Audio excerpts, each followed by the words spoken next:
Morning student, आज accounting equation का हम पार्ट 2 पढ़ने वाले हैं।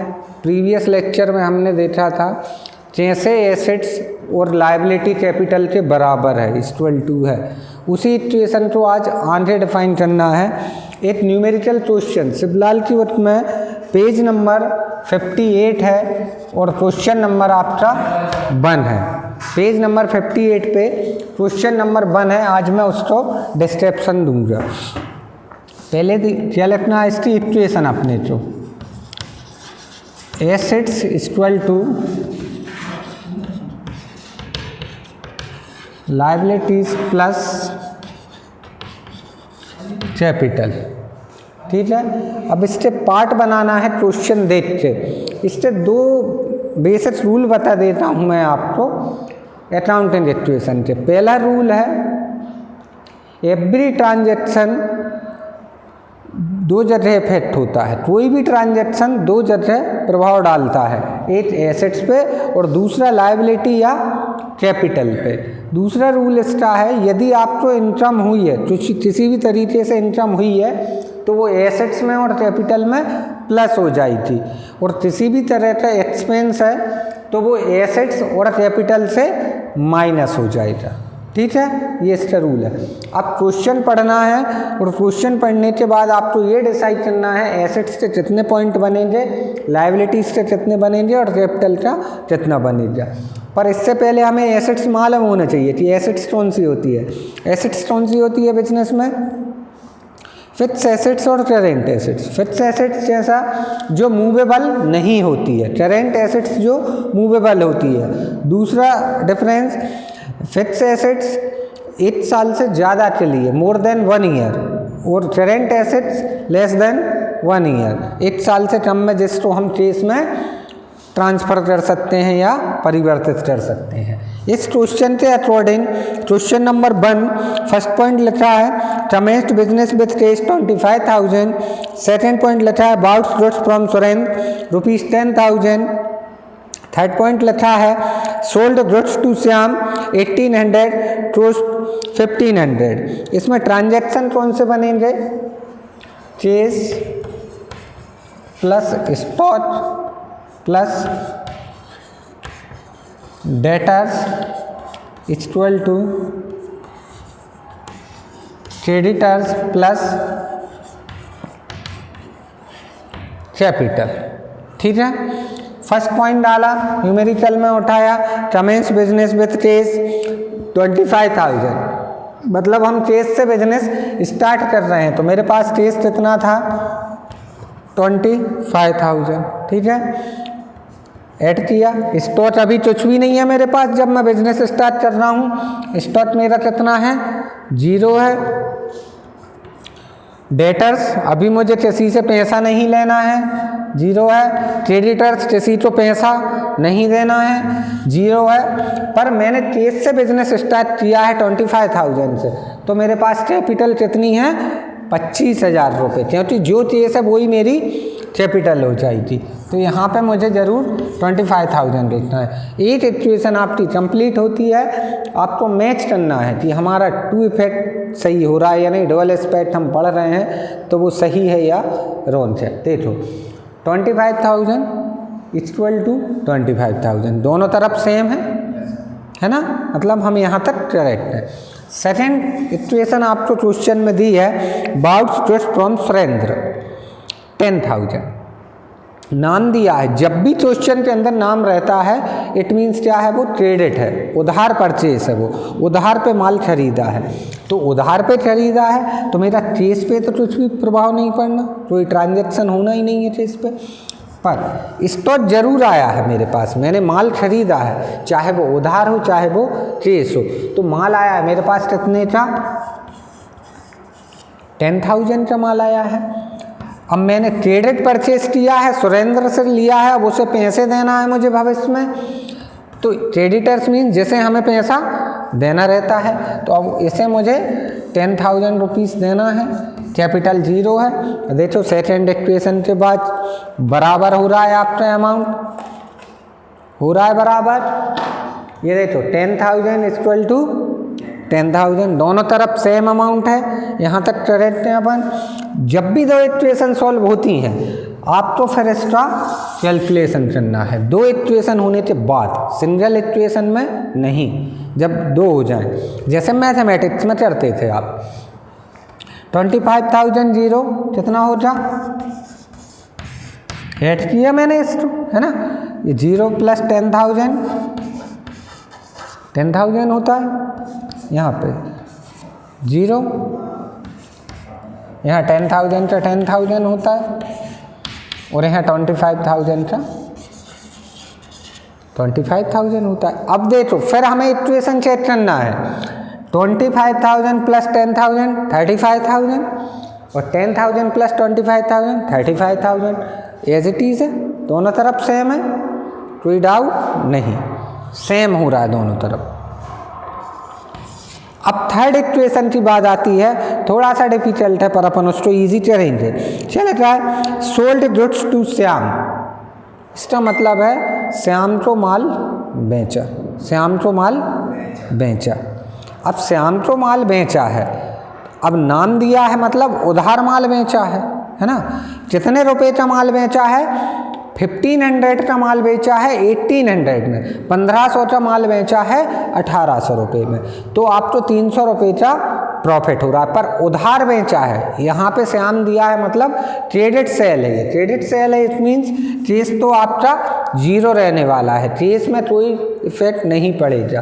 पर आपके पास से स्टॉक आपका कम हुआ है, कितने रुपए से, 1500 से। जब आप माल जाता है या माइनस करना है अकाउंटिंग इक्वेशन में, तो आप अंडर ब्रैकेट लिखोगे इसको, अंडर ब्रैकेट मीन्स ये माइनस होने वाला है।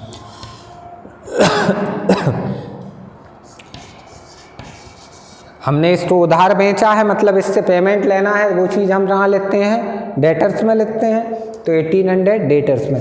दोनों का डिफरेंस हम कहाँ लिखेंगे, कैपिटल में। अभी मैंने बोला था यदि कोई इनकम होती है तो उसे हम कैपिटल में ऐड करते हैं। तो देखो 1500 का माल गया, 1800 उससे लेना है, मतलब मुझे प्रॉफिट कितने का हुआ, 300 का। इक्वेशन बराबर है -1500 प्लस 1800 कितना हो गया, 300, और उस तरफ भी आपके पास 300 है। समझ में आ रहा है, ठीक है। इसके बाद फिर हम इसका आगे सॉल्व करेंगे। 25,000 जीरो कितना हो जा, 25,000, 10,000 माइनस 1500 कितना हो जा, 8,500, और यहाँ पे 1800, यहाँ पे 10,000, यहाँ पे 25,300। अब इक्वेशन देखो बराबर है या नहीं, 25,000 और 8,500 कितना हुआ, 33,500 है ना। उसके बाद ये ऐड किया कितना हुआ, 30 कितना हो गया, ये देखो इसका सबसे सही तरीका, इन तीनों को टोटल करो, यहाँ लेटो, इन तीनों को टोटल करो, यहाँ लेटो, एज इट इज कितना हो रहा है, 35,300। ये आपकी क्या हो गई, लायबिलिटी और कैपिटल का एडिशन। अब ये इनका ऐड किया 25, 8, 33, और ये 35,300। ये आपकी क्या हो गई, एसेट्स, और ये आपकी लायबिलिटी प्लस कैपिटल, है ना। अब आपका बराबर हो रहा है। अब एक बार और इसको देखते हैं। पहली इक्वेशन क्या थी, सबसे पहले तो आपको अकाउंटिंग इक्वेशन लिखना है, assets equal to liability plus capital. फिर आपको एसेट्स के पार्ट्स बनाना है। मैंने क्वेश्चन पढ़ा, क्वेश्चन से देखने के बाद ये समझ में आया कि केस, स्टॉक और डेटर्स, इसमें एसेट साइड बनेंगे, क्रेडिटर्स लायबिलिटी साइड, और कैपिटल। फर्स्ट पॉइंट था कमेंस्ड बिजनेस विथ केस 25,000, तो मैंने 25,000 केस में लिखा, स्टॉक अभी तक जीरो था, डेटर्स जीरो था, क्रेडिटर्स जीरो था, और कैपिटल मेरा 25,000 आया। सेकेंड इक्वेशन था आपका जिसमें आप 10,000 का माल परचेज कर रहे थे, किससे, सुरेंद्र से, उधार था मतलब, तो उधार क्रेडिट परचेज था, तो स्टॉक में 10,000 लिखा और क्रेडिटर्स में 10,000 लिखा। इक्वेशन अपन ने एज इट इज बराबर किया। उसके बाद इसका मल्टीप्लाई मतलब इसको सॉल्व किया इक्वेशन को तो 25,000 हुआ, ये 10,000 हुआ, उसके बाद 10,000 और 25,000। थर्ड इक्वेशन में हमने सेल किया था, कौन सा सेल था? Credit sale. क्रेडिट सेल माल कितने का था? 1500 का, बेचा कितने में? सेल कितने में? 1800 में। प्रॉफिट कितना हुआ? 300 हुआ। बस ये देखो -1500 प्लस 1800 कितना डिफरेंस कितना आ रहा है? 300। उस तरफ भी आपका 300 रुपये बराबर है। इसको सॉल्व किया, लास्ट में एसेट्स और लायबिलिटी ये आपके सेम है। क्लियर? ठीक है। इसके बाद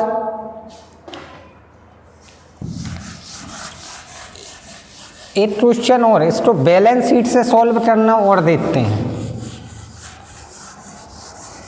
अकाउंटिंग इक्वेशन को बैलेंस शीट से।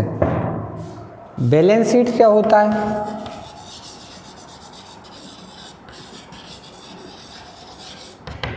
बैलेंस शीट यहाँ पे liabilities, amount, assets, amount.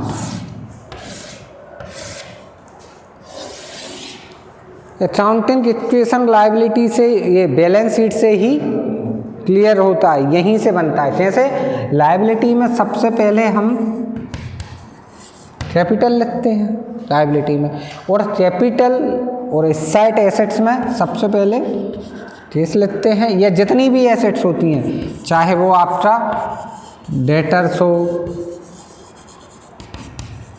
Furniture हो, बिल्डिंग हो, XYZ कुछ भी है ना।